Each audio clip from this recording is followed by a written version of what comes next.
What happens when Hollywood royalty walks into America's most beloved morning show, thinking the rules don't apply to them? In just 42 seconds, a single condescending comment would turn Meghan Markle from gracious guest to public relations nightmare, exposing an entitled attitude that left viewers speechless, and hosts Ripa and Consuelos scrambling to maintain control of their own show. The morning started like any other at the Live with Kelly and Mark studio. Ripa sat behind the familiar desk, her trademark smile bright as ever, while Consuelos adjusted his tie and shuffled through note cards.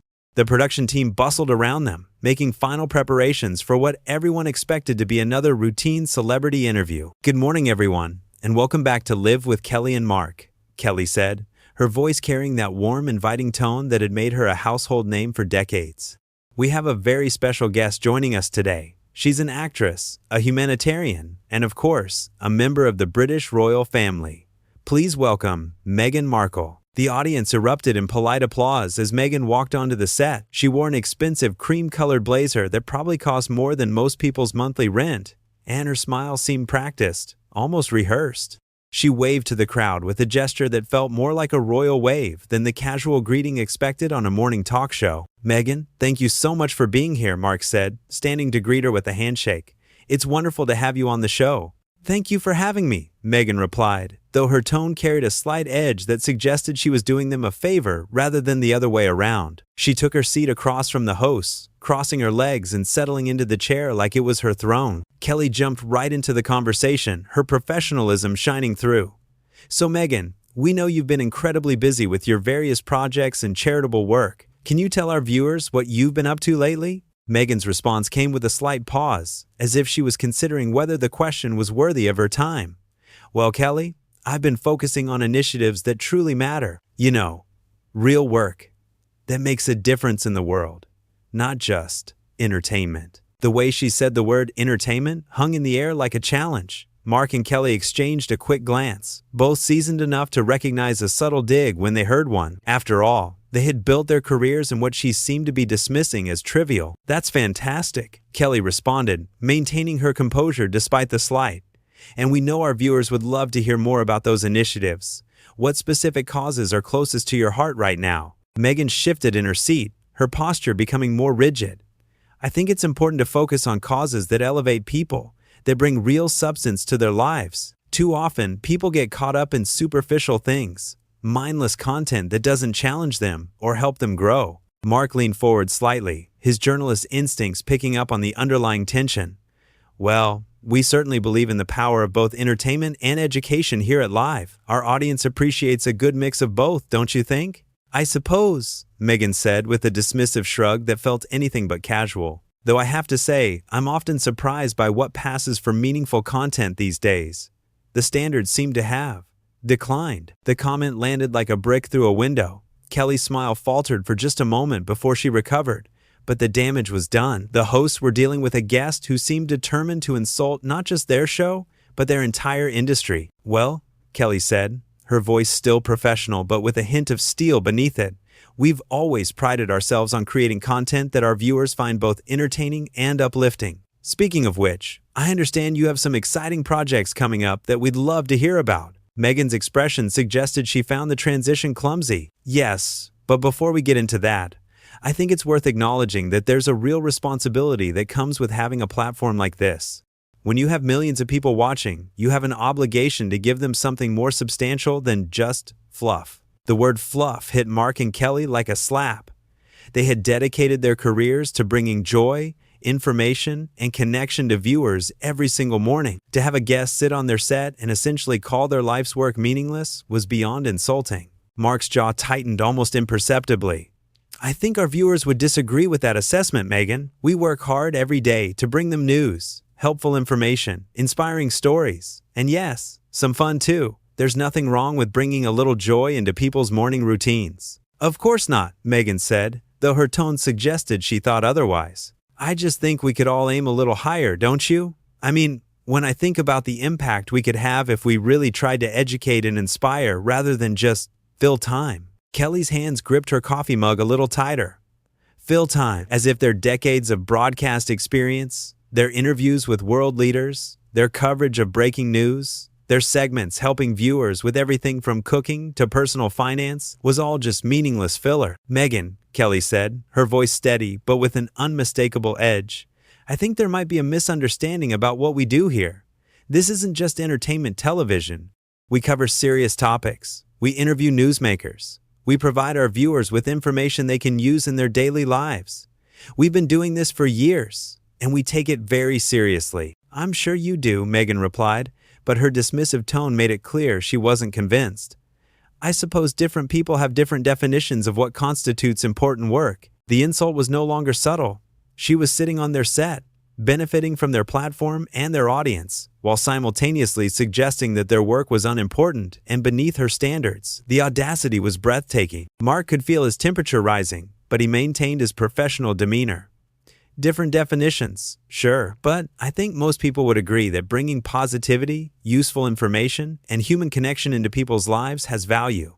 That's what we try to do here every single day. Positivity is wonderful, Meghan said with a patronizing smile that made both hosts want to cringe. But I think we can agree that there's a difference between genuine positivity and manufactured happiness, between content that actually helps people grow and content that just distracts them from their real problems. Kelly's eyes flashed with anger for just a split second before she regained control. This woman was essentially accusing them of peddling fake happiness and meaningless distractions to vulnerable viewers. It was an attack not just on their professional integrity, but on their character as human beings. I think our viewers are perfectly capable of deciding what brings value to their lives, Kelly responded, her voice carrying a warning that Meghan seemed completely oblivious to. And judging by our ratings and the feedback we receive, they seem to appreciate what we offer. Meghan's laugh was sharp and condescending, the kind of sound that made everyone in the studio uncomfortable. Ratings, she said, shaking her head as if the concept was beneath serious discussion. I suppose that's one way to measure success. Though I've always believed that impact matters more than popularity, anyone can chase numbers, but creating real change, that takes courage. The implication was crystal clear. She was suggesting that Kelly and Mark were cowards, taking the easy path of crowd-pleasing rather than doing the hard work of meaningful content creation. The hosts had endured difficult guests before, celebrities having bad days or politicians trying to dodge questions, but this level of sustained disrespect was unprecedented. Mark's voice remained controlled, but there was steel in it now. I think you might be surprised by the impact we've had over the years, Meghan. We've raised millions for charity, highlighted important causes, given platforms to people whose voices might not otherwise be heard. Impact comes in many forms. Oh, I'm sure you have done some good work, Meghan said with the tone of someone patting a child on the head. But imagine what you could accomplish if you really committed to using your influence for serious purposes, instead of just keeping people entertained during their morning coffee. Kelly's smile was becoming more strained by the second. This woman was sitting in their chairs, on their set, speaking to their audience, while systematically dismantling everything they had worked to build. The sheer arrogance was staggering. Meghan, Kelly said, her voice tight with barely controlled frustration, I think you're underestimating both our show and our audience. People are perfectly capable of handling serious content and lighter moments. They don't need to choose between being informed and being happy. Of course they don't, Meghan replied, though her expression suggested she thought they absolutely did. But when you're in a position of influence, don't you feel a responsibility to elevate the conversation, to challenge people rather than just giving them what they think they want? Mark leaned back in his chair, studying their guest with new eyes. So you're saying we should ignore what our viewers actually enjoy and want, and instead force-feed them what we think is good for them? That sounds pretty condescending to me. Not force-feed, Meghan said with another dismissive wave. Guide, inspire, lead them towards something better. Sometimes people need to be shown a higher standard before they realize they want it. Kelly's jaw dropped slightly. This woman was essentially advocating for manipulating audiences, for deciding what was best for millions of viewers, without caring about their actual preferences or needs. It was elitist thinking at its worst. Higher standard, Kelly repeated slowly. So what we do now doesn't meet your standards? Meghan paused, seeming to realize for the first time that she might have gone too far. But instead of backing down, she doubled down. Look, I'm not trying to be critical. I'm just saying that when you have a platform like this, you have an opportunity to really make a difference. To educate people about important issues, to broaden their perspectives, to challenge them to think differently. And you don't think we do that already? Mark asked, his voice dangerously quiet. I think you do what you can within the constraints of commercial television, Meghan said, as if she was being generous. But imagine if you weren't bound by those constraints. If you could really speak truth to power, address the systemic issues that affect people's lives, create content that transforms rather than just informs. The condescension was breathtaking. She was sitting on their commercial television show, benefiting from their platform and their audience, while suggesting that commercial television was inherently compromised and inferior. She was biting the hand that fed her while acting like she was doing them a favor. Kelly's voice was ice cold now. Meghan, I have to ask. If you feel so strongly that commercial television is inadequate, why are you here? Why did you agree to come on our show? For the first time, Meghan seemed genuinely caught off guard. She blinked several times, her composure cracking just slightly. Well, I believe in meeting people where they are. Sometimes you have to work within imperfect systems to create change. So you're here to change us? Mark asked, his tone making it clear how he felt about that prospect. I'm here to have a conversation, Meghan said, but her voice lacked its earlier confidence.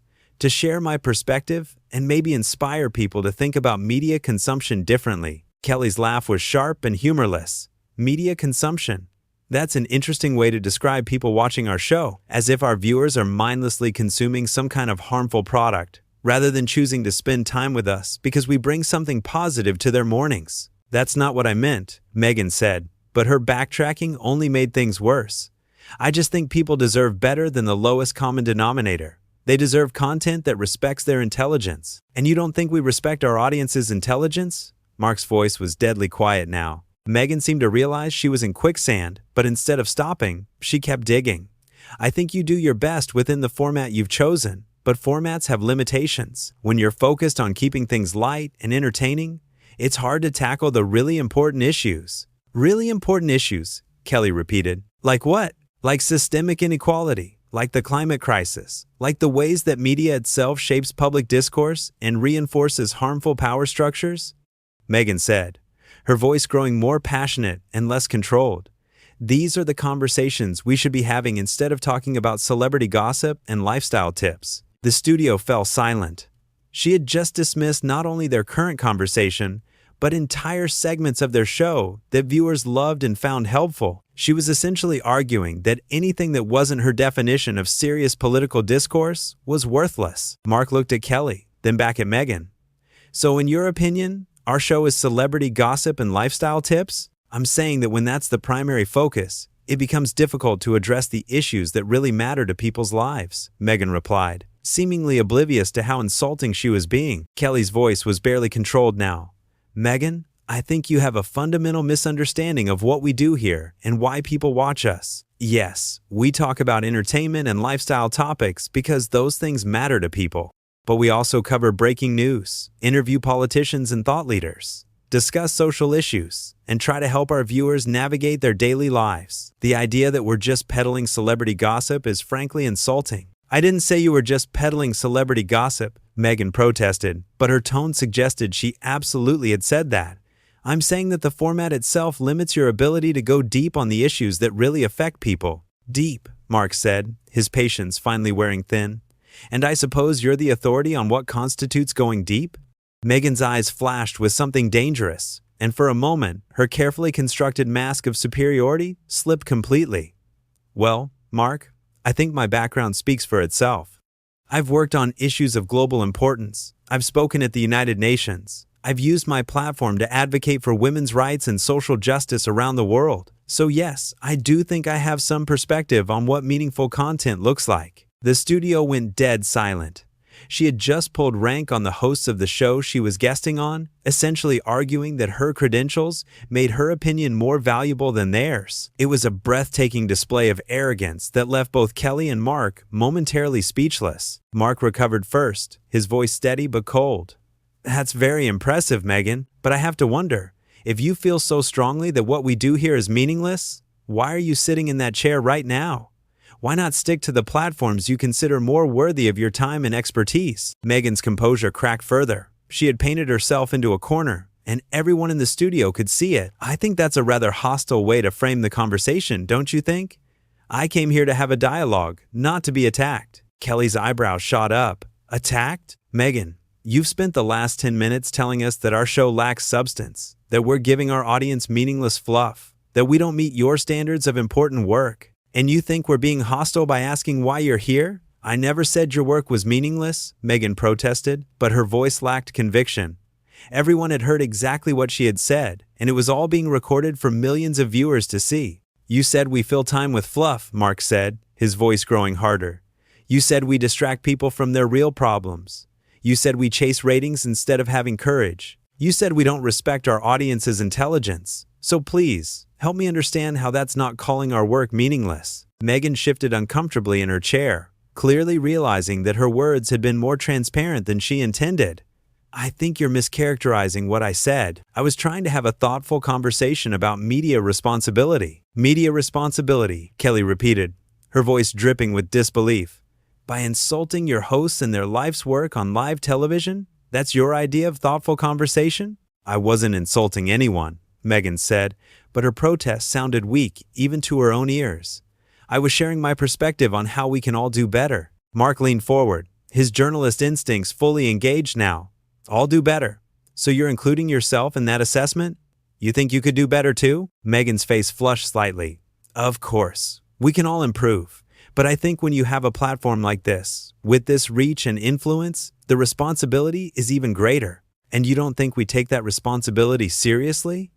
Kelly's voice was ice cold now. I think you take it as seriously as your format allows, Meghan said, trying to sound diplomatic but only managing to sound more condescending. Our format, Mark said slowly, the format that's brought information, entertainment, and community to millions of people for decades. The format that's raised millions for charity, launched careers, provided comfort during national tragedies, and given families something to share together every morning. That format? Meghan seemed to realize she was losing the battle, but instead of retreating, she made one final, catastrophic push. Look, I understand that you're proud of what you built here, and you should be, within the limitations you've chosen to accept.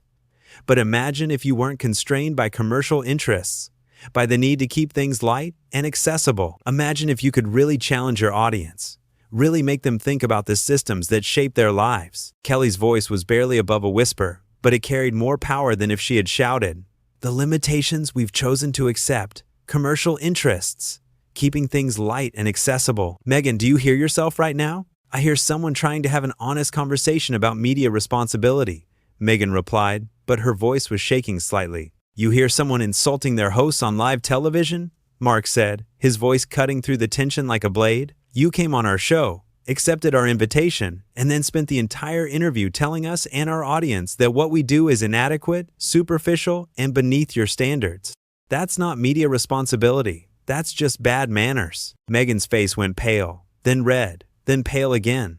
I think you're being incredibly unfair. I came here to have a meaningful dialogue, and instead I'm being attacked for expressing my opinions. Your opinions? Kelly said, standing up slowly from behind the desk. Your opinions about how our life's work is meaningless fluff that distracts people from real issues. Your opinions about how we lack courage and don't respect our audience's intelligence. Your opinions about how your background makes you more qualified to determine what constitutes important content. Those opinions? The studio was so quiet that the hum of the cameras seemed deafening. Meghan looked around desperately, perhaps hoping for support from the crew or audience, but found only uncomfortable stares and shocked faces. I think there's been a misunderstanding, Meghan said weakly. Her earlier confidence completely evaporated. Mark stood as well, his movements deliberate and controlled. No misunderstanding, Meghan. You've been very clear about what you think of us, our show, and our audience. The only question now is whether you'd like to apologize to the people you've insulted, or if you'd prefer to continue explaining why you're better than everyone else in this room. Meghan's mouth opened and closed several times, but no words came out. She had pushed too far, revealed too much of her true feelings, and now found herself completely exposed on live television with no way to recover.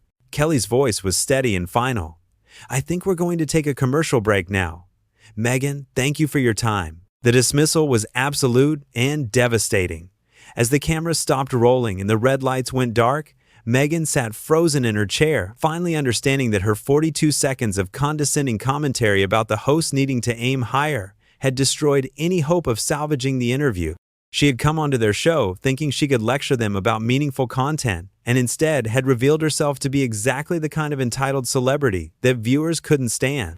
The morning that was supposed to showcase her wisdom and importance had instead become a masterclass in how quickly arrogance can turn public relations gold into absolute disaster.